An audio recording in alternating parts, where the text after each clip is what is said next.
लड़ाई सबको जीवन में लड़नी है। देखो 5 बजे उठ रहे हो, लड़ाई ही तो कर रहे हो।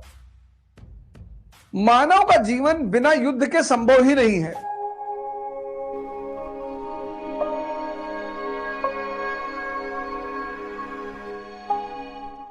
War is the part of human life, या मैं कहूं वॉर इज ह्यूमन लाइफ। सबके जीवन एक युद्ध है, लड़ना है। लेकिन किसके लिए लड़ना है और किससे लड़ना है, यह बहुत जरूरी है।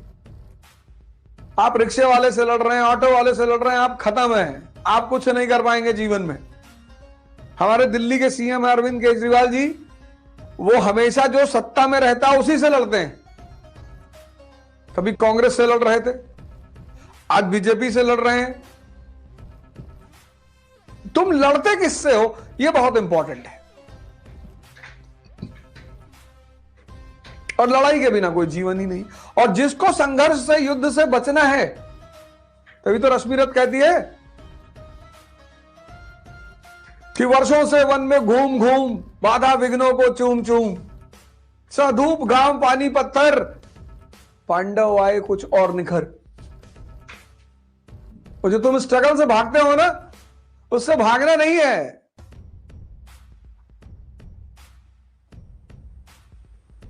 सौभाग्य न सब दिन सोता है, देखें आगे क्या होता है। अब तुम्हारी जो नीति है वो प्राथमिकता के हिसाब से होनी चाहिए। अशोक, विभिन्नतावादी भारत पर उसका शासन है, कटक से अटक, गुजरात से नॉर्थ ईस्ट, तो उसकी नीति क्या है? धम्म। इसीलिए तो महान है वो। जो व्यक्ति अपनी प्राथमिकता को ध्यान में रखकर नीति बनाएगा। अब तुम विद्यार्थी हो और वो भी प्रतिस्पर्धी, कॉम्पिटिटर, योद्धा। विद्यार्थी तब भी ठीक, योद्धा, प्रतिस्पर्धी, कॉम्पिटिटर और आईएएस की तैयारी करने वाला। अब तुमको हिंदू पढ़ना है, 2 घंटा मिनिमम।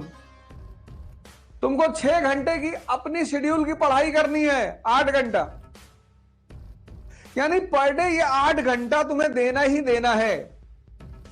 और बाकी 4-5 घंटा डिस्कशन करना, सोचना, वॉक करना, एक्सरसाइज करना, ध्यान करना। यानी तुम्हारा जीवन में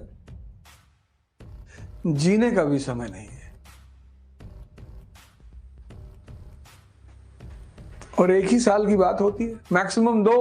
तो 2 साल इन्वेस्ट करके अगर जिंदगी का 80 साल अच्छा हो जाए, तो यार एलआईसी से भी अच्छी पॉलिसी है।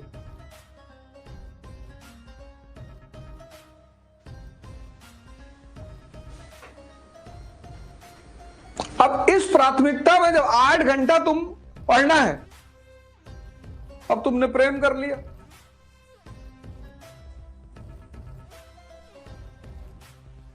तो तुम्हारी प्राथमिकता ये थी नहीं। प्रेम गलत नहीं है, वो तुम्हारी प्राथमिकता नहीं थी। तुमने प्राथमिकता के विरोध में काम कर दिया, इसलिए तुम परेशान होने जा रहे हो। तुम प्रेम को दोष मत देना कि हमको लड़की बर्बाद कर दी, करती ही नहीं। जो जो एप्लीकेशन डालता है कि हमको बर्बाद कर दो, हमको बर्बाद कर दो, तो किसी किसी की इच्छा पूर्ति करती है। इसको बोलते हैं P=P। पॉलिसी किस पे डिपेंड करनी चाहिए? प्राथमिकता की। तुम्हें अपने जीवन की प्राथमिकताएं सेट करनी है, प्रायोरिटीज। 50% लोग अगर तुमसे दुनिया में नाराज हैं तो तुम महान हो, और 70 अगर नाराज है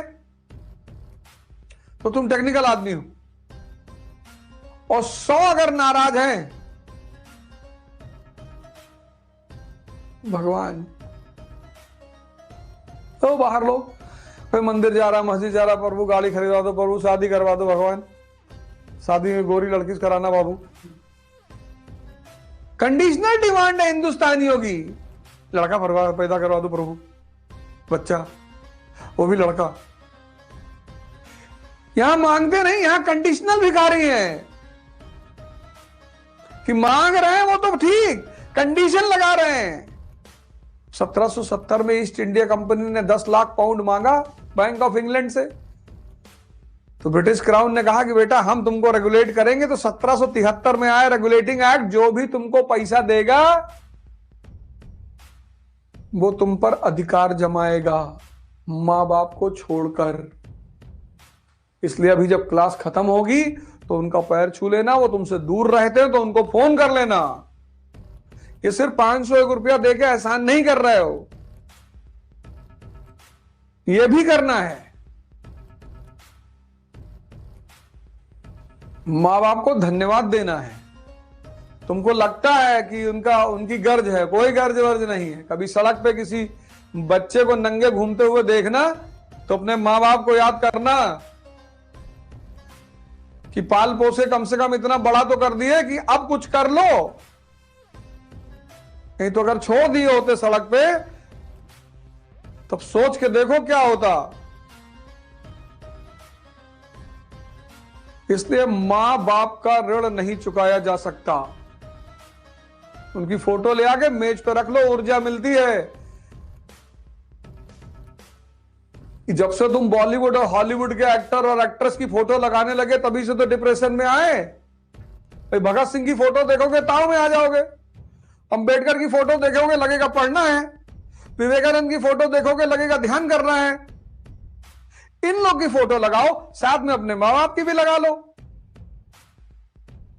अब तुम बॉलीवुड के हीरो की फोटो लगाए हो, कोई मुंह टेढ़ा किया हुआ खड़ा है, कोई आंख दबाए, ठीक है अच्छे कलाकार है, उनकी कला की सम्मान किया जाना चाहिए, लेकिन ऊर्जा किससे मिलेगी?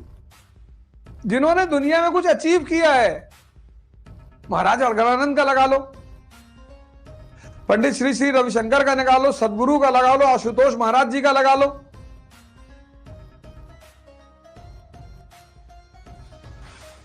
इसीलिए हिंदू मूर्ति पूजा करते थे, क्योंकि मूर्ति से ऊर्जा लेते थे। उसे गौर से देखते थे तो उससे ऊर्जा लेते थे, उसी ऊर्जा में काम करते थे। ऊर्जा लेने छोड़ के मूर्ति के सामने भीख मांगने लगे। मूर्ति भी हंसने लगी कि हमसे काम मांग रहे हो भैया। मैं नहीं कह रहा हूं, स्वामी दयानंद सरस्वती कह रहे हैं अपनी किताब सत्यार्थ प्रकाश में। टेंशन में ऐसे कह रहा मूर्ति पूजा के बारे में, टेंशन मत लेना।